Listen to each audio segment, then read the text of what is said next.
Boise, Idaho Bigfoot. Go ahead. You were talking about Brian Sykes. Brian Sykes and the DNA testing he did on Indians. What Indians from what part of the country? From North America, and he wrote a book called DNA USA, and he tested Native American tribes.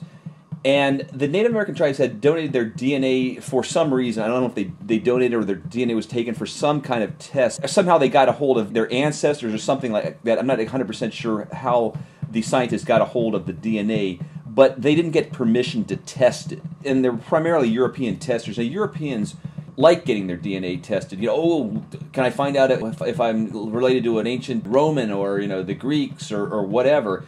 They're fascinated by that. But the Indians didn't appreciate having their DNA tested without their permission. Why? They trace their lineage back to Bigfoot?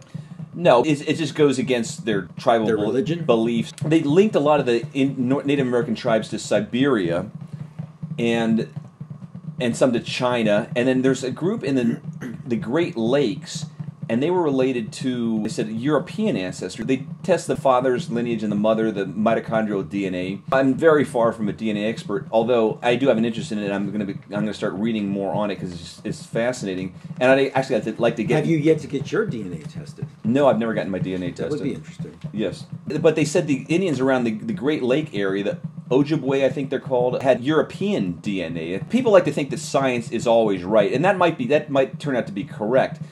And science... Well, they heavily rely on DNA testing. Yeah, they heavily rely, but my only point is, you know, you heard in the 70s or the 80s that saturated fats, margarine was good, butter bad, and then they flipped it. So science said that...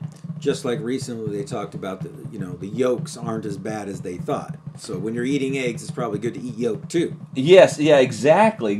Stuff like that. I mean, stuff that people that lift weights like Vince Gironda have been saying, and for years, you know, that you need cholesterol. He was saying that through the 60s, the 70s, the 80s, up until he died.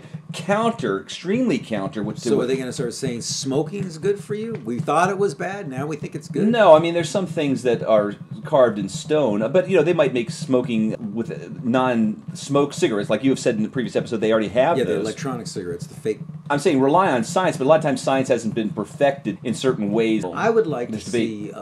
well, we can talk about this in the next episode. What would you just tease it? What would you like to see? Oh, I'd like to see some DNA testing with Chris Christie, the governor of New Jersey. Why? Oh, we'll talk about that.